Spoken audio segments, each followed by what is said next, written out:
ja sam mislio, Bože, šta će mi se desiti? U cijelom tom kolopletu tada se pojavio jedan sjajan momak, bolji od svih drugih, zvao se Pera Zubac i napisao kako je u Mostaru voleo jednu Svetlanu. I ja sam vidio, evo jednoga opasnog, ovaj je bolji od mene jer ja nisam smio da priznam nikakvu Svetlanu, a on je priznao. Hrabrost se traži u poeziji. Ne samo hrabrost da kaže da je država šuplja, nego da kaže da si imao jednu Svetlanu. To je veličina. On je to radio i ja sam onda očekivao, ovaj će me srediti prvom prilikom. Molim te, Pero, pošto si mi omogućio da govorim na televiziji, dođi da i ti nešto kažeš, ali te molim da me hvališ.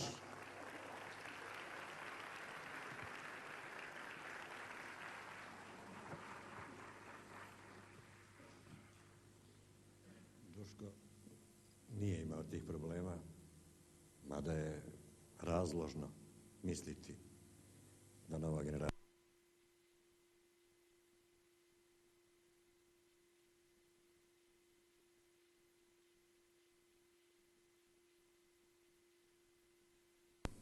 tad stasali, veoma smo voleli Duška Trifunovca. I voleli smo ga sve ove duge godine i sad ga volimo i veoma ga volimo. U Sarajevu se pojavila jedna grupa mojih vršnjaka i nešto starijih od mene, ali sam ja bio nešto kao stariji jer u neku ruku vođa generacije zato što sam bio glavni urednik jednog časopisa već sa 20 i nešto godina, a sa 21 godinom glavni urednik jednog studentskog lista. Bila su to nekakva vremena kada se mladim ljudima verovalo. I Duško je oko sebe imao sjajnu generaciju koju je on nazvao sudbonosni dječaci ili dječaci, kako je on pisao ekavski uvijek.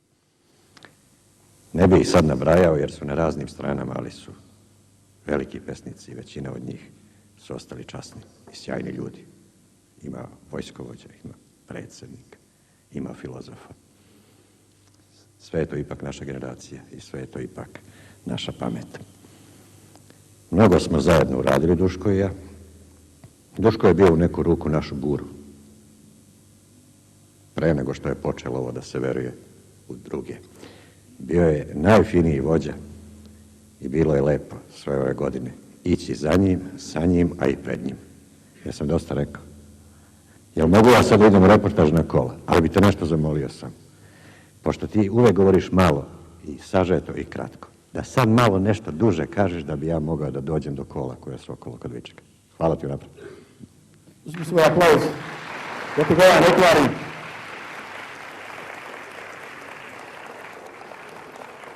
Vrlo je prijatno čuti kad te neko hvali, ali sam se bojao, sad će naići pa će početi da mi prave komemoraciju. Zato ja ne dam to. Neka oni pričaju svoje, oni se uzame, mogu malo pohvaliti i svojim životom, a ja ću da ih hvalim koliko god im je potrebno, zato što sam ja shvatio da ljudima treba omogućiti da imaju ono čega najmanje imaju, jel? Da im ja bar to omogućim, a to mogu postići tako što ih povremeno pohvalim ako su zaslužili. No, među vama jedan čovjek koji me pomogao jako, svi ste vi mene pomogli, samo meni su pali svjetlo u oči kao da mi sleđujete, pa ja vas ne vidim, ali ja znam da tu ima puno svijeta koji je pomogao da se ja ovako osovim na svoje čvrste noge i da živim prirodnije i normalnije i ljepše u ovom gradu. Prije 30 godina, ne mogu da se hvalim, kao, pošto vi niste čitali, ja sad mogu reći što sam sinoć jednu dobru napisao, ali prije 30 godina sam napisao jednu pjesmu, kad sam stanovao blizu nekih djevojčica koje su među vama, a onda sam napisao jednu ovakvu pjesmu. A ovdje ta pjesma je ponovo postala živa zato što mi je jedan od vas pomogao da se realizuje san moje pjesme. Ovako ide. Sad imam svoju sobu i predsoblje, vrata i prozor, krš unutra, svoju kršnu imovinu, ram za sliku moje drage, ležaj na podu, stol u uglu, klin u zidu, za kaput i za grešne misli moje. Sad imam gdje živjeti i po volji umreti i za nevolju ljutu. Tu stvaram sebi časnu dokolicu s pogledom na reku i na okolicu obraslu gustom travom. Možda tu i nema reke, ali ona meni treba. Dok teče kuda mora, da smiruju kad mi dođu iskvarene ljudske želje da poletim, jer sam svjestan kako nisam za te stvari. Na zidu rđaju moje 3 diplome, 3 zdrava zanata, neiskorištena, pa služe umjesto reke koja teče kuda mora. Izvolite, tu se seda. Gleda se u zid veli i u zamišljenu reku, a misle se svoje misli. To ne diraj. Taj veze, moja draga, kad navrati da dopuni ovaj mir. Ovaj nož, to je poklon od mog brata, Amaulija, za krosvijet. Ovo svjetlo, to je oca moga duša koja gori jer se kaje. Ovaj sat, to su reči moje majke, iste reči, da se čuvam, da sam stalno na oprezu, a sve to služi umjesto reke koja teče kuda mora.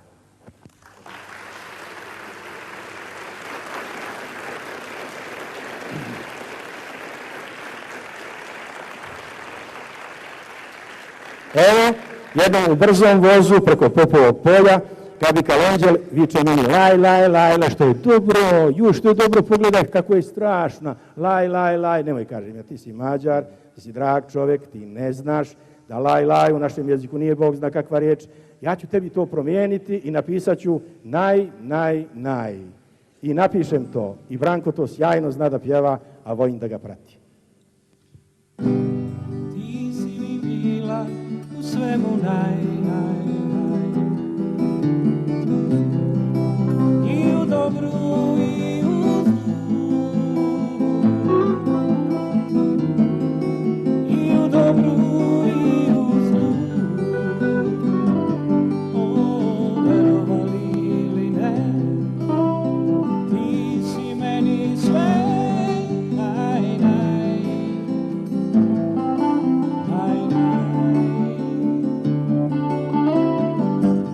Ti si mi bila u svemu naj. I u dobru i u zlu. I u dobru i u zlu. O, verovali ili ne, ti si meni sve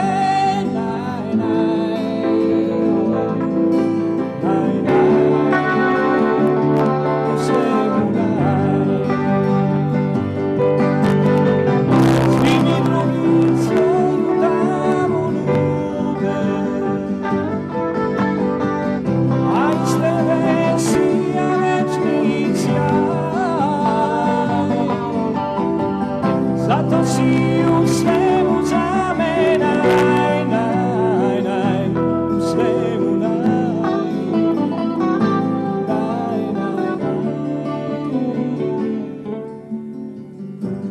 Ti si mi bila u svemu naj.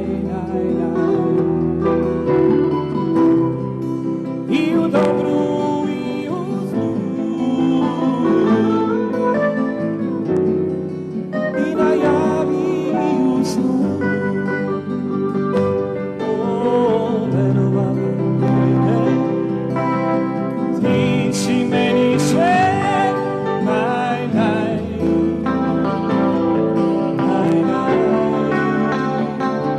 U svemu naj.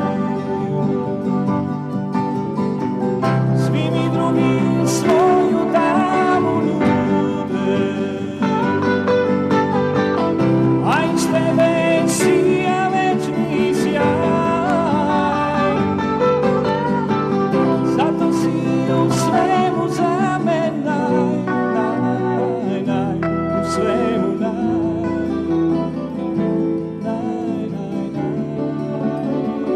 U svemu naj.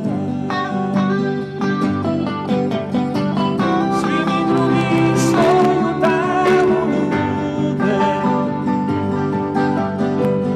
a iz tebe sija večni sjaj. Zato si u svemu za me naj, u svemu naj.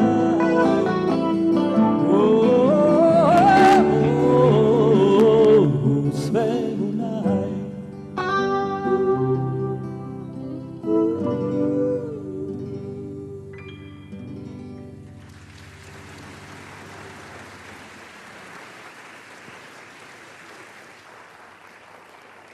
Hvala dobrim vibracijama. Evo šta sam ja dalje smislio da vam pričam.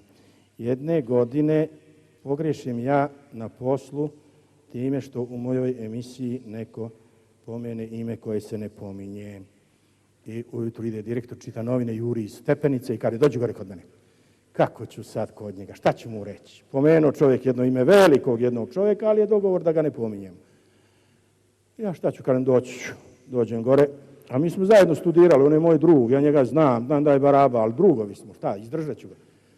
Ja tamo, kafa, rahat lokum, čačkalica, probodeno, sve, on čita novine. Kažem ja, ćeš ti kafu? Ne, kažem, samo ti popij. Popijem ja kafu, kažem ja, šta je bilo? Kad je popio? Kažem, jesam. Dobro je, kažem, onda idi. Nema me zafrikavat, kažem, šta ti je? Jesam pogrešio, pa lanulo dijete, lanulo, pa nije to nikakva greška. Izgovorilo jedno sjajno ime, možda ćemo se jednom time hvaliti. Kaže, šta je to bilo? A ovamo nešto kažem, nema problema. A zašto si me zvao? Kaže, znaš li ti onu pjesmu koja se zove Sasvim plava? Znam, kam to sam ja napisao. Kaže, nisi to ti napisao.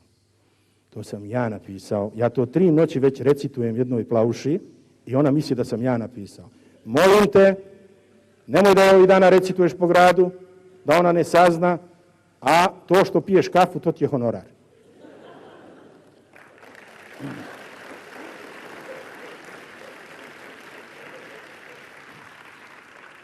Dakle, veliki ljudi su se bavili mojim pjesmama i moje pjesme su imale pragmatičnu upotrebnu vrijednost i ja se time ponosim, jer je to bilo vrijeme kad je trebalo sve da bude od koristi.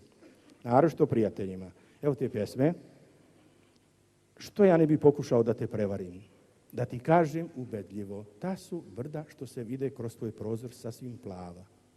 Ti da odmah poveruješ, a da stalno gledaš mene kako strog, a uznesen kroz tvoj prozor gledam brda sasvim plava.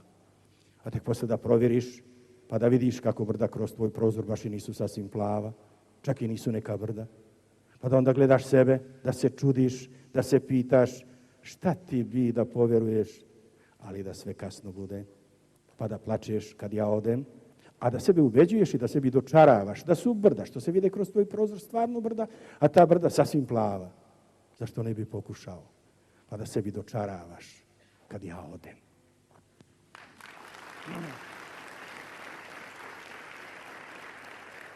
To je bila pjesma, a mnogo je raznih pjesama bilo, kad sam rekao pragmatični i korisni, od koristi svima. Jedna je bila ovako sjajna, vesela, koja je govorila, sjećaš li se, kućo stara, onog našeg februara, kad smo vitki kod 2 paža bili, njena mrtva straža, pratili je kud god krene, sve puteve znali njene, ali cijelu mladost dragu bili smo na krivom tragu. Da, to su bile praktične riječi koje su se pjevale, ali jedna od tih pjesama je bila jako vesela, jer sam ja otkrio da kad su mi govorili, kad sam bio mali, stalno su me vaspitavali, svaka generacija koja je iznova preuzimala vlast dolazila do mene vaspitava. Radeći to, oni su govorili najvažniju rečenicu, a hoće istinu. Ja tako mrzim istinu kad sam vidio kako se njome barata. Onda su govorili istinu, ima da mi kažeš istinu, nemoj da lažeš, laž ima kratke noge. Ja se sjetim, laž ima kratke noge, ali zato ima krila. Kod te šiša, jeli? To je ono što ide kraj, imam ja kratke noge, ali nema krila. A laž ima to. Ja napišem tu pjesmu i to divni momci moji, dragi dječaci, Narcis Vučina i Slobodan pokojni Samardžić, za koga vi ne znate da je pokojni, a ja znam i tuga mi je zbog toga. Oni su tu pjesmu pronijeli po svijetu. I šta mi se desi? Desi se da neki dan, kad smo slavili Borkin rođendan, ona me odvede da čuje najbolju muziku u gradu i kažu, sjajni su momci, to će se vama jako svidjeti. Ona ne zna, nesretnica, da ja ne mogu da živim s muzikom. Mene muzika da nešto podsjeća, a meni je više do ovdje prisjećanja koje čega, ne tužnih stvari, nego uopšte mislim. Neću da se sjećam više ničega, hoću ovo što je predavnom da tako dinamično živim, da uzbudljivo bude, a ne kao, prošlost ima je divna, kao